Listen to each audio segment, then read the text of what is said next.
Truly, truly appreciate it.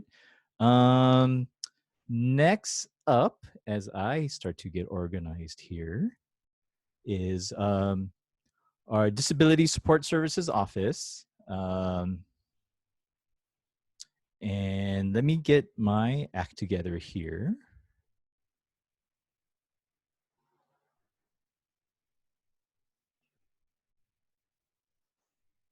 And so I know I've worked with some schools where they had questions about students who may have like an IEP or a disability of some sort. And just to let you know, we too have support services on our campus. It may be different from what DOE is, I guess, obligated to do, but there are services out there. And just know that um, offices like what Deneen manages is similar to other campuses. They have the same kind of services. But without further ado, I'm going to hand it over to Deneen.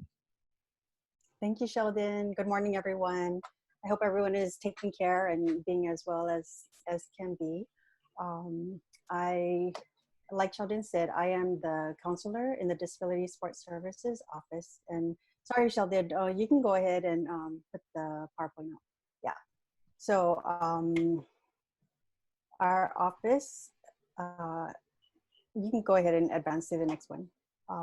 We are located in the main administrative building at Kapi olani in Ilima 107. And right now our office, just as myself, I'm the one counselor. I hope in the future we'll be able to fill that vacant position. But for now, we're able to manage what we can in the best way that we're able to.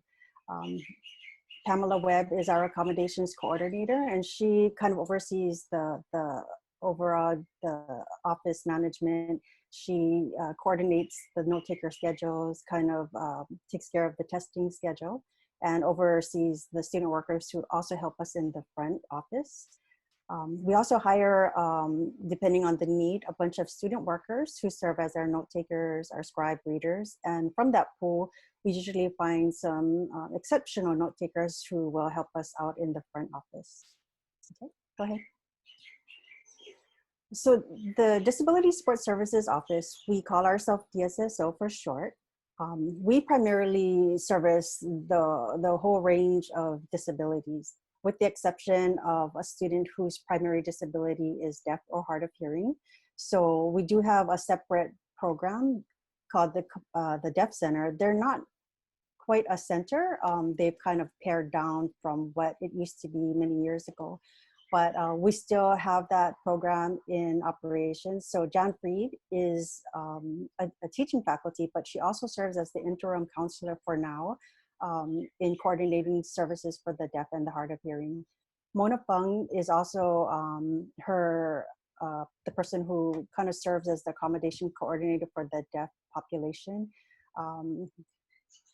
Because of the situation with the office space and things like that, Mona is actually situated in our office. So she kind of has a part-time schedule in our office. So students can seek her out there, but they can be reached, as you can see on the PowerPoint, through phone, video phone, or email.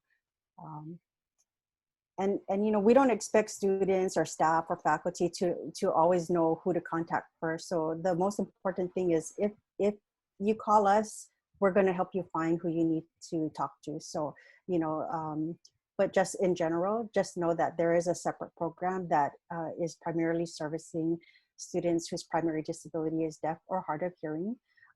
If they have multiple disabilities, we actually work together anyway. So we work very closely with the Deaf Center. Okay, go ahead.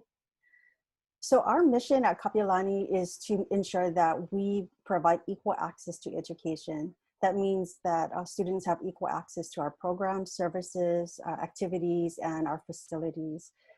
There's a lot of different ways we do that. We, of course, through the accommodations. This is one way we work. But we have a pretty good partnership with many of the other offices, and everyone supports each other in trying to fulfill this mission. Of course, we don't discriminate against students with disabilities. There's a lot of education that goes on, ongoing, you know, it just never ends. So everyone has a different range of knowledge, and, you know, we just work with everyone to get to the point where they need to be. That's including staff and faculty and the students. And of course, we're required to do this because there's, you know, laws that we need to follow and comply with.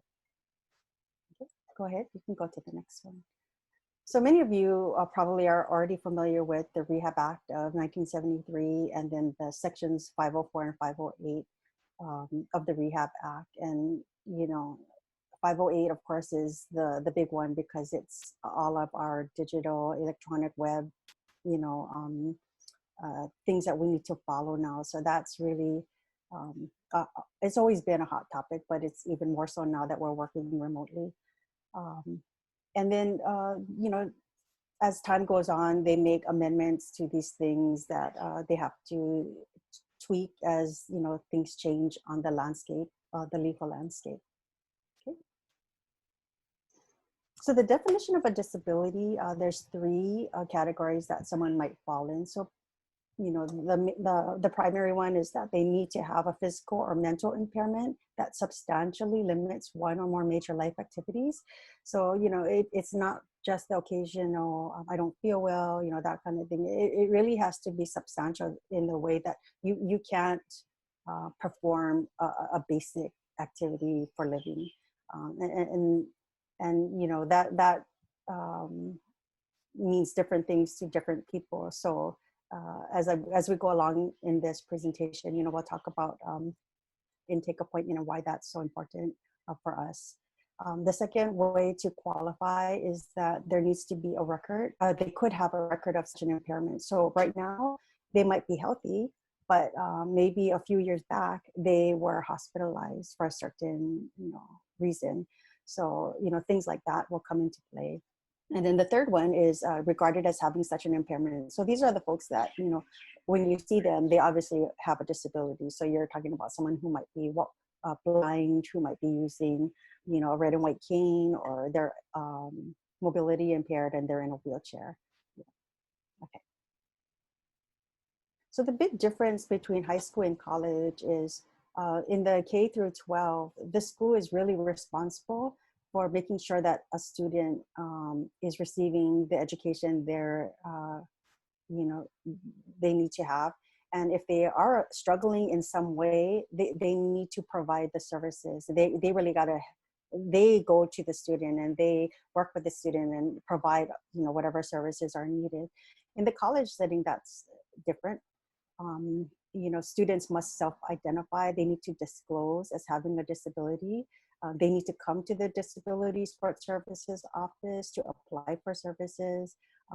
So it is different. And, you know, this is one of the things that we want to make sure students understand. So we have instructors, you know, putting a statement in their syllabus, you know, talking about it in the first week of school, making sure we mention this during our orientations and a lot of things, because, you know, a lot of times the students are going to come through thinking that they're going to, you know, someone's going to come to them for and provide the services that they're used to having, you know, through the time that they were in K through 12.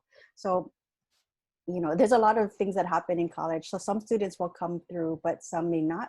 Not only because they don't know, because they might know. I think the high school counselors do a really good job of making sure that their student population knows, you know, who to contact and things like that. But the reality is a lot of students want to come in to college and just try to be like everybody else. So they go through their own little learning curve and adjustment to college. But, you know, we try as many times as we can to, you know, remind them that this office exists, but you need to come and you need to, you know, ask for the help.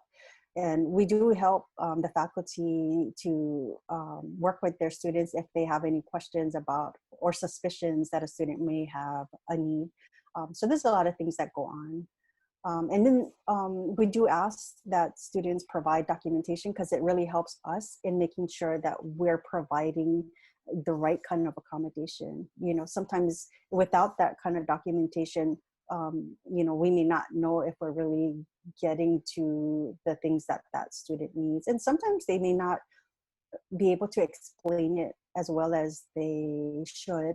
And so we may not fully understand what their needs are. So medical documentation helps a lot. So the disability support, the DSSO process is that once the student makes contact with us via phone or in person, or you know, via email, we set up an appointment, and we usually set aside about an hour to meet with the student.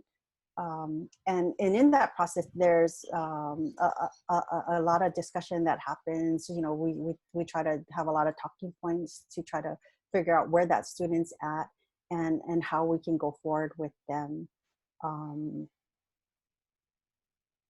Right now, of course, everything is via Zoom or phone appointments, but we're very quick to reply to any inquiries that are coming through via email or by phone. So I feel like I'm so much more busier now because we're really trying to get out there and reach the students. And the accommodations, once you know this intake appointment is completed, and the disability notice is approved by both the student and the counselor, the disability notice is active. We, depending on the semester, if they're applying right in the middle of the semester, that disability notice will be sent to the instructor, if not by the end of that day, you know, by the next day. If we're preparing for an upcoming semester, we usually send out this we call it a disability notice with the approved accommodations out to the instructors probably about a week before school begins. But this is an ongoing service that is happening throughout the semester. So, but students don't have to wait like 2 weeks for the determination to be made and then a letter go out. It's timely, it's fairly quick, unless some unforeseen situation comes up. And then just some types of accommodations that we can provide are accessible furniture. I mean, you can see that whole list there. The most common types are extended time for testing, separate testing with a minimal distraction area, interpreters for the deaf and the hearing impaired. But again, you know, this isn't a full list. We do need to have that in-depth conversation with the student to really figure out, you know, where they're coming from and what their own skill level is. Okay, I know I talk really fast, so are there any questions right now?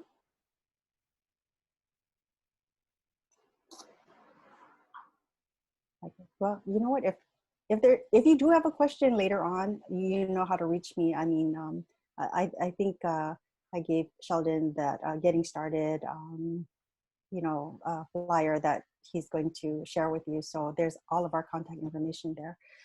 So I just. You mentioned that students have to self-identify, but are there situations in which they're referred to your office by maybe an employee of Kapi olani or someone associated with that particular student? Yeah, sure. So, you know, if a faculty member is working with a student and through their conversation, the student discloses to them that they have a disability, that's usually the opportunity the faculty member has to introduce our program.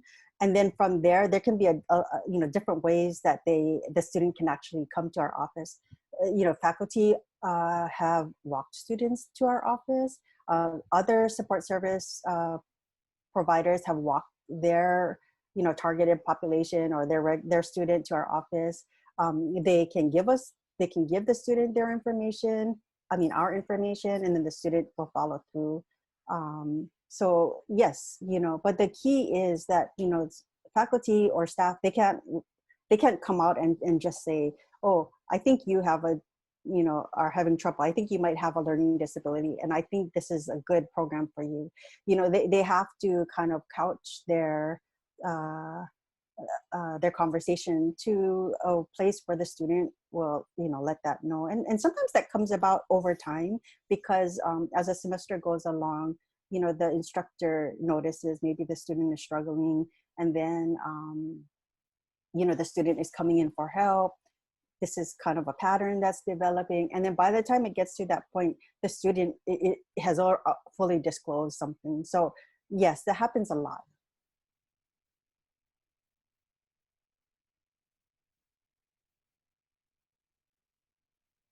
Any other questions? Okay. Well, anyway, I wanted to close with this this video. You know, we found it in one of our other presentations, and it's just really uplifting. And you know, this boy is now probably a freshman in high school now, but you know, it's just something you know to look at and help us remember that you know even if a person has a disability, they can really accomplish you know anything that they want if they set their minds to it. My hyperlink doesn't work, but what I'll do is I'll share the link in the Google site so they can watch Sure. it at a later time. Sure, no Sorry. problem. Yeah, no, I know it's so tricky sharing all of this info, and I thank you, Sheldon, for doing this for me because I'll probably mess it up. So, okay, any other questions? Questions at all? Anyone? Okay. Thank you, Okay, Deneen. thank you. Okay, thanks. Thank you. And her PowerPoint is actually on our site right now. And